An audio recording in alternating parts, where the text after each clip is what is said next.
ดับภัยเชียงใหม่สืบสานเวลาผ่าน131 ปีนานไกลวัดพระบาทอุดมรุ่งเรืองงามตา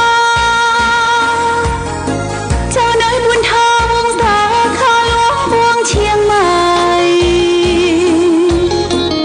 ปกครองหัวเมืองฟ้าทุ่มเทแรงกายแรงใจทุกชาติพันธุ์รวมใจรักษามัคคี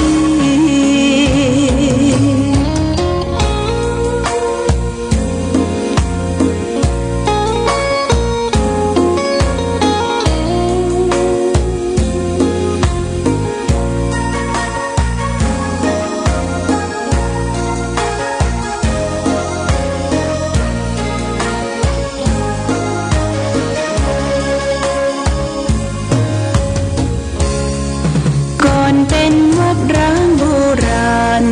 สืบสาน2524พระมหาราชครูเกษราปัญญาปรมาติกาจารย์จากวัดดับภัยเชียงใหม่สืบสานเวลาผ่าน131 ปีนานไกลวัดพระบาทอุดมรุ่งเรืองงามตา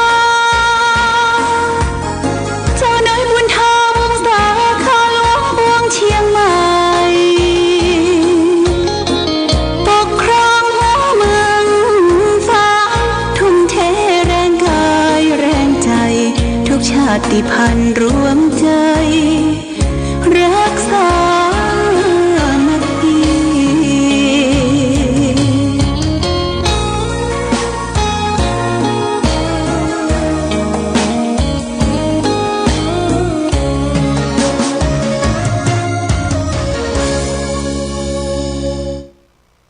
สุขศรัทธาสาธุชนญาติโยมท่านพุทธบริษัททั้งหลายวันนี้รายการธรรมะประทีปส่องต่างก็ได้มาพบปะกับพ่อแม่พี่น้องศรัทธาสาธุชนญาติโยมแห่งครั้งหนึ่ง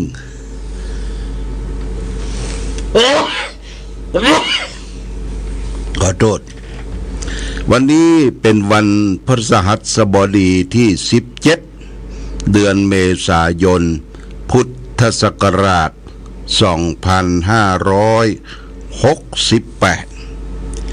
April 2025ตรงกับเดือน5ใต้แรม5ค่ำเดือน7เหนือปีมะเสงวันนี้ก็เป็นวันสุดท้ายละญาติโยมนะในงานสงกรานต์ปีใหม่เมืองปีใหม่ไทยผ่านพ้นไปโดยความเรียบร้อยดีงามก็7วันอันตรายหลังจากที่ก่อนปีใหม่ก็มีคนกลับมาสู่บ้านสู่จองทางการบ้านเมืองก็ดูแลความเป็นระเบียบเรียบร้อยเรื่องรถเรื่องรางแล้วก็หลังจากเสร็จสิ้นปีใหม่ก็เดินทางกลับก็ดูแลเรื่องความเป็นระเบียบเรียบร้อยขับรถขับรางอย่าไปฟ้าวไปฟั่งก็ไปเริ่มไปทำการทำงานของภัยของมันปีหน้าฟ้าใหม่ก็ว่ากันให้ใหม่ควรตรงปีใหม่ก็ตะวานี่เป็นวันปากปีนะปากปีเป็นวันปากปีก็มีการปูจาเตียนไหว้พระสะเดาะเคราะห์สืบชะตารับโชคจากที่ต่างๆของพี่น้องศรัทธาญาติโยมตะวานี้เช่นเดียวกันเวลาบ่ายโมงตรงหลวงพ่อก็ได้ขึ้นไปร่วมทอดผ้าป่าสามัคคีเพื่อสมทบทุนที่จะเอาน้ำขึ้นวัด ที่วัดพระธาตุศรีมหาโพธิ์ตะโปธารามขึ้นไปแล้วก็ปะกับท่านอาจารย์มหาสมชาติจากลำปางพี่น้องลำปางหลายท่านคุณกนกพิษชัยนาบ้านห้วยงูในพร้อมโดยคณะพี่น้องศรัทธาญาติโยมก็พร้อมกันอยู่แล้วไปได้สักพักก็เริ่มพิธีทอดผ้าป่าก็หลวงพ่อก็ไล่ร่วมทำบุญไป 10,000 บาท10,000 บาทแล้วก็หลังจากนั้นก็ได้ลงมาจากที่วัดพระธาตุศรีมหาโพธิ์พระเจ้าหลวงก็เรียบร้อยดีงามทุกอย่างแต่ยอดผ้าป่าจะได้เท่าใดมากน้อยเท่าใดนั่นท่านจะเจริญก็จะได้มีเอกสารแจ้งมาที่สถานีแห่งครั้งหนึ่งบอกว่าต้นแต่ละต้นที่ศรัทธาญาติโยมได้ไปร่วมกันนั่นมีหลายต้นได้ปัจจัยเท่าใดก็จะแจ้งให้ทราบต่อไปโมทนาสาธุกับทุกท่านมาณโอกาสนี้หลังจากนั้นมาตะวาก็ได้ลงมานั่งนักก็คือนั่งประจำอยู่ที่พื้นอาคารครูบาเจ้าศรีวิจัยก็มีหัววัดหัววาต่างๆเริ่มทยอยมากันสะเก้าดำหัววัดกันทางวัดพระพุทธบาทอุดมก็ไปปากันไปดำหัววัดอยู่ประมาณ10 กว่าวัดก็เสร็จสิ้นไปเป็นที่เรียบร้อยวันนี้วันที่17นี่ก็ตอนภาคเจ้านี่ก็จะมีงานเรียกว่าส่งน้ำพระธาตุที่วัดปทุมวาสหนองบัวแม่เมาหนองบัวเปิ้นจะส่งน้ำพระธาตุแล้วก็ฉันเพลที่วัดแม่เมาหนองบัวฉันเพลเสร็จแล้วก็จะได้กลับวัดเวลาบ่ายโมงก็ได้นัดจุ่มนุมกันคณะสงฆ์สามเณรอำเภอฝางก็จะได้มารวมกันทำสามิจิกรรมก็คือการสะเก้าดำหัวพระผู้ใหญ่หลายตนหลายองค์มารวมกันที่หอประชุมของคณะสงฆ์อำเภอฝางศาลาพุทธบริษัทเริ่มตั้งแต่บ่ายโมงหลังจากนั้นมาก็ประมาณสัก2 โมง 3 โมงเสร็จคณะศิษย์เก่าโรงเรียนธรรมราชน้อยนานทหารเก่านี่เพิ่งก็จะมาคารวะหลวงพ่อนัดกันไว้บ่าย2 โมงก็เสร็จพิธีจากคณะสงฆ์ดำหัวแล้วก็จะได้ขึ้นมาอันนี้วันที่17นะวันนี้นะญาติโยมวันนี้วันพรุ่งนี้ทางคณะอำเภอฝางซึ่งประกอบด้วยท่านนายอำเภอท่านปลัดข้าราชการพ่อค้าประชาชน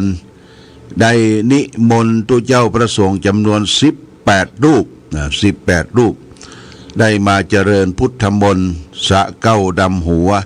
ณที่ห้องประชุม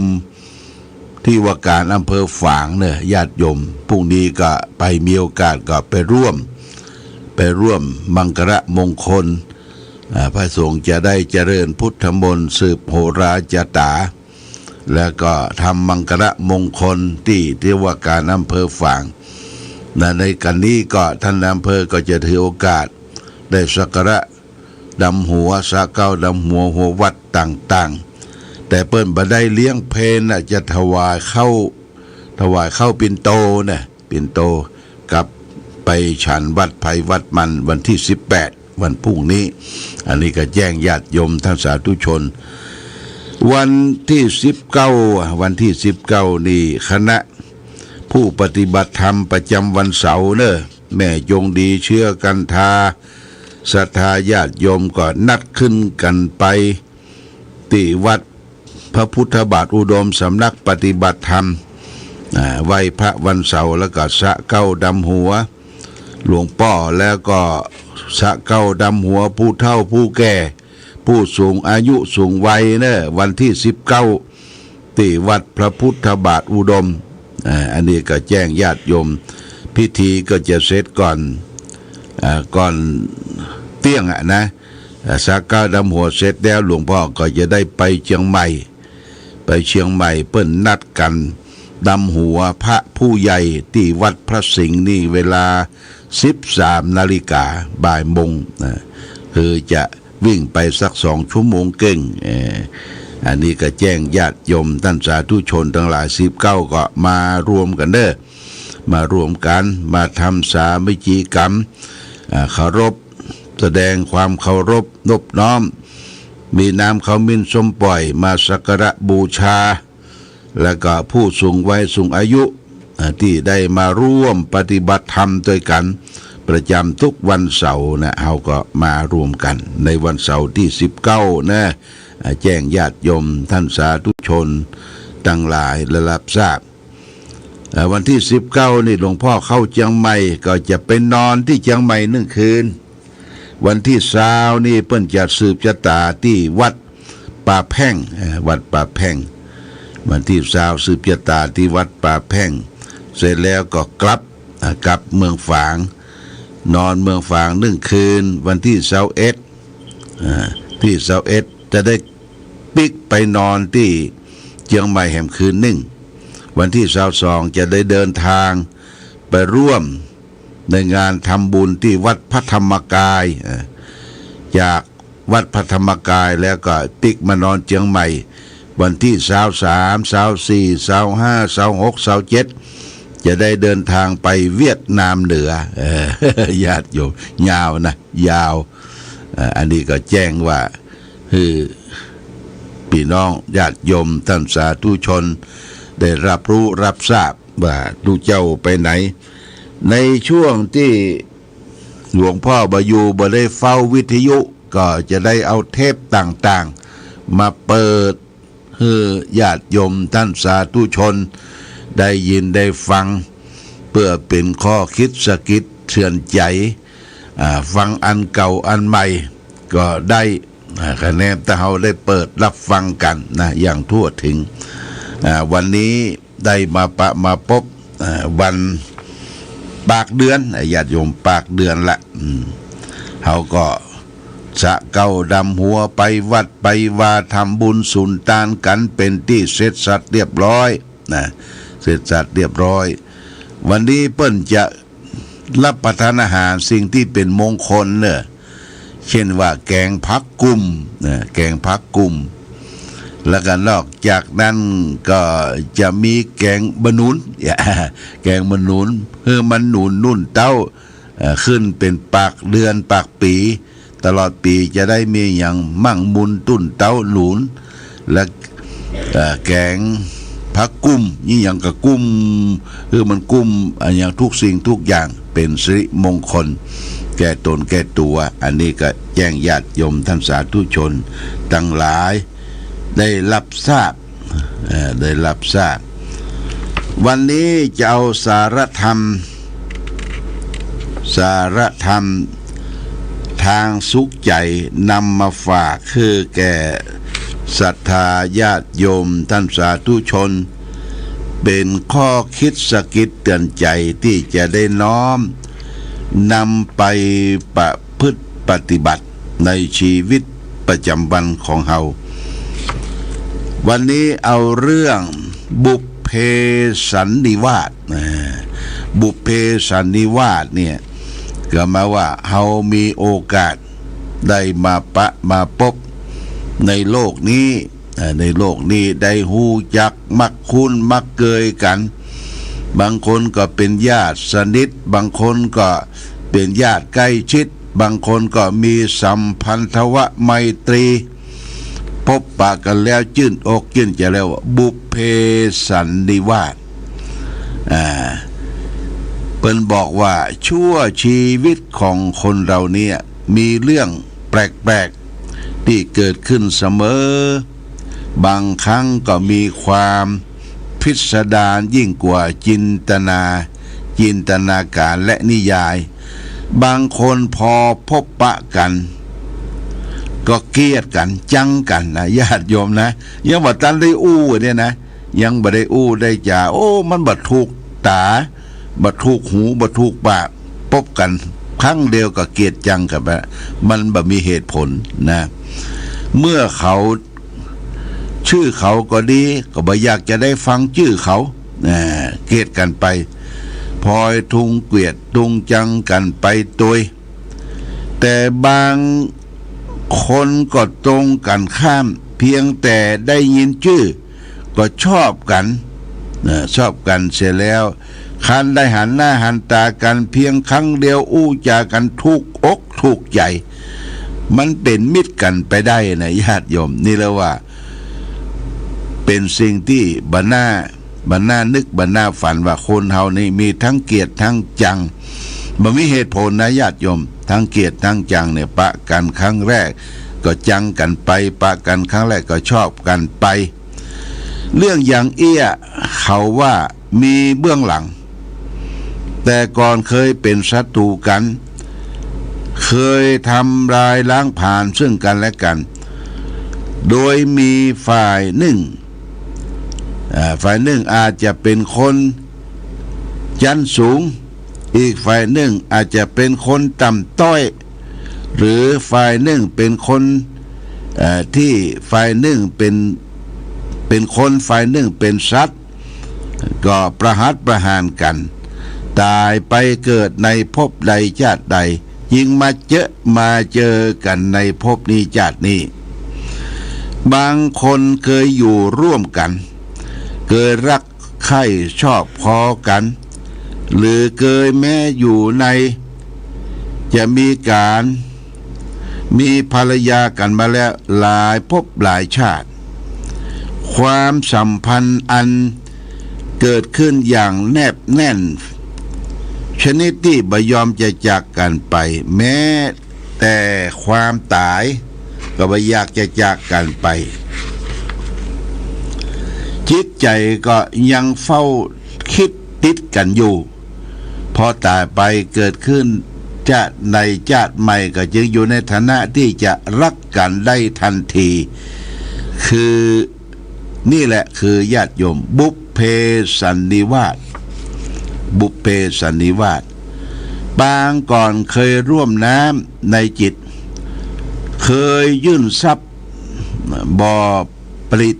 โปรดให้เคยเป็นมิ่งเมียสนิทตายชาติมาแล้วในชาตินี้จึงได้เพลร้องพบกันนี่เป็นโลกกนิษฐ์ที่ว่าเขามีบุพเพสันนิวาสบ่จ้างจะว่าจะได้นะบุพเพสันนิวาสเนี่ยเขาบอกว่าอดีตชาติปางก่อนเขาเลยคบหาสมาคมเป็นพ่อเป็นแม่เป็นผัวเป็นเมียเป็นผู้อยู่ใกล้ชิดกันเป็นญาติพี่น้องกันตายไปอาจจะเป็นหลายภพหลายชาตินี้ก็ยังมาปะกันอยู่อย่าญาติโยมนะบ่เจ้าว่าคนเฮาจะเป็นคนชาติเดียวกันนะแม้แต่ต่างชาติญาติโยมต่างชาติเฮาไปปะคนต่างชาติ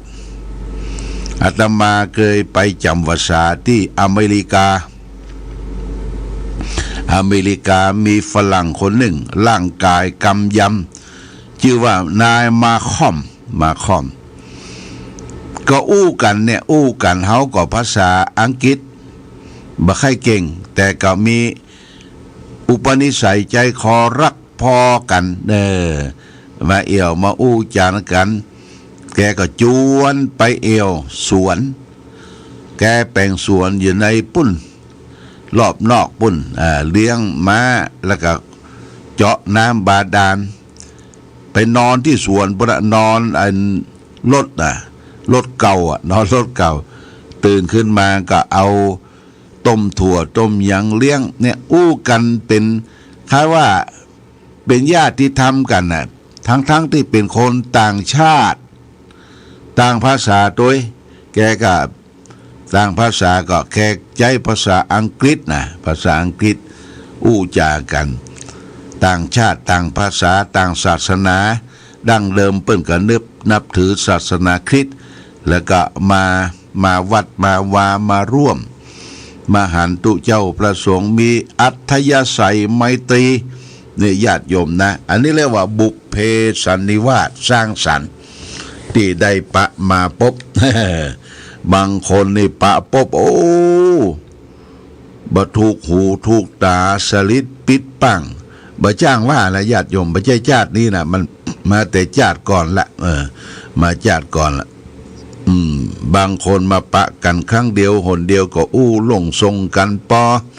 มีอัธยาศัยไมตรีเอื้อเฟื้อเผื่อแผ่ซึ่งกันและกันอันนี้เป็นสิ่งที่ดีนะเป็นสิ่งที่ดีเขาก็จะไปนึกว่าชาติก่อนเป็นอย่างเขาว่าละแต่ว่ามาชาตินี้ได้พบปะกันแล้วก็เป็นบุพเพสันนิวาสสร้างสรรค์บุพเพสันนิวาสสร้างสรรค์นี่ฝากไว้แก่ศรัทธาญาติโยมท่านสาธุชนจิตเฮาได้ผูกพันได้รักใคร่ยังสรรพสัตว์ทั้งหลายเนี่ยเปิ้นว่าเป็นจิตเป็นใจที่ประเสริฐนะเป็นใจที่ประเสริฐต่อสรรพสัตว์ทั้งหลายหลวงพ่อก็คิดว่าสัตว์ที่มาอาศัยในวัดในวาก็เป็นที่ม่วนหูม่วนตาม่วนหูก็คือหูได้ยินเสียงนกเสียงกาเสียงอย่างร้องม่วนตาสัตว์ทั้งหลายก็มากินข้าวสุกข้าวสารมากินกล้วยแม้แต่จอนหางยาวจอนหางปุมันก็มากันเนี่ยญาติโยมนี่เป็นความสุขอย่างหนึ่งที่เราได้หันสรรพสัตว์ทั้งหลายว่ามนุษย์คนเฮานะยังเป็นเปื้อนเกิดแก่เจ็บตายเฮามีจิตใจอบอ้อมอารีแก่สรรพสัตว์ทั้งหลายจิตใจก็สบายจิตใจก็สบายแต่สัตว์ทั้งหลายเนี่ยมันมีสัญชาตญาณนะมันว่ามนุษย์เนี่ยใจดำบะนะเฮาไปใกล้มันบ่ได้นะญาติโยมใกล้มันล้นทันทีมันหูนะโดยสัญชาตญาณมนุษย์เนี่ยเป็นสัตว์เป็นคนใจร้ายมักเอาหนังสติ๊กเอาปืนเอาหยังไปยิงเปิ้นไปฆ่าเปิ้นอย่างงูนี่ก็เหมือนกันงูเนี่ยปีนี้เปิ้นว่าสังขารร่องวันจันทร์สัตว์นี่งูจะนักวะญาติโยมงูจะนักงูจะไปทำร้ายทำขาดจะไปบุบเปิ้นโดยบ่มีเหตุผลคนเฮาปะงูบุบงูบ่ใช่มีพิษนะงูคอแดงงูอย่างเนี่ยญาติโยมอย่าไปบุบเปิ้นอย่าไปเงี้ยเปิ้นเป็นสัตว์ตัวเปิ้งหลวงพ่อนี่เปิ้งงูใหญ่พญานาคภายปีนี้ภายเปิ้งงูเล็กก็เป็นปีตัวเปิ้งอย่าไปสัตว์ทำลายสัตว์งูอย่าไปทำลายสัตว์ที่มันอ่อนแอญาติโยมนะอันนี้เขาก็ป้องกันตัวเขาอยู่อย่าได้ปลอดภัยกับสรรพสัตว์ทั้งหลายแต่มีเมตตาธรรมแก่สรรพสัตว์ทั้งหลายในสมัยพระพุทธเจ้าที่ปกครองสงฆ์คณะสงฆ์พิษล้อต่อเถียงกันหาข้อสัญญัติบ่ได้พระพุทธเจ้าเปิ้นหนีนะไปอยู่ในป่าเลไลป่าเลไลไปอยู่ปุ้นบ่มีไผเฝ้าปฏิบัติรับใช้มีจ้างนายกะที่ป่าเลไลน่ะเฝ้าปฏิบัติญาติโยมอุตส่าห์ไปหาน้ำพึ่งมาถวายพระพุทธเจ้าแล้วก็ไปเอาน้ำสูบใส่งวงแล้วก็ตรงโต๊ะมาเอาใส่ที่อ่างที่ภาชนะพระพุทธเจ้าได้ล้างได้อาบเนี่ยนายกะคือจ้างสัตว์เดรัจฉานเนี่ยเปิ้นยังมีจิตวิญญาณมีความผูกพันกับมนุษย์ในสมัยครั้งพุทธกาลนะญาติโยมนะมีเมตตาต่อสรรพสัตว์ทั้งหลายได้ปล่อยนกปล่อยปลาไปปะที่เปิ้นเอานกมาขายตอกยอกจะออกก็บ่ได้ล็อกแล่มันก็ยังดิ้นโดนคนขวายทั้งที่ออกบ่ได้เฮาก็ไปซื้อญาติโยมไปซื้อปล่อยอาตมาไปจังใหม่นี่จังไปที่วัดเชียงมั่นเปิ้นจะขายนกเขาที่นั่นนะปิ่งกู้ แล้วบ่ปล่อยเด้อบ่ปล่อยในเมืองนะเอามาปล่อยตั้งในป่าไปพอมันได้ห้อมหอยหูที่จะออกเขาเตไอเตกที่อับมันนะออกบินพื้ว่าโอ้ญาติโยมบินพื้ไปบ่ไปไกลไปสับต้นไม้แล้วมันก็อาหางกระดกลงกระงอกหัวว่าขอบคุณโอ้ขออายุมั่นควรยืนเด้อเนี่ย ญาติโยมอันนี้เรื่องของสรรพสัตว์ทั้งหลายปล่อยสัตว์นานาอย่าไปจังกันเด้ออย่าไปเกลียดอย่าไปจังอย่าไปอิจฉาตาร้อนอย่าไปบืนปากใส่กันเพราะเฮาเป็นบุพเพสันนิวาสได้มาปะมาพบกันนี่ฝากไว้เอาละวันนี้รายการธรรมประทีปส่องต่างได้มาปะมาพบญาติโยมท่านสาธุชนทั้งหลายก็พอสมควรแก่กาลเวลาขอความผาสุขความมีธรรมจงบังเกิดมีแก่ศรัทธาสาธุชนญาติโยมทุกท่านรายการธรรมประทีปส่องต่างต้องขอลาก่อนขอผู้ฟังจงตั้งมั่นจิตหันษาโดยธรรมะขององค์พระพุทธาได้นำพาให้เกิดความสุขสงบเย็นขอเจริญพร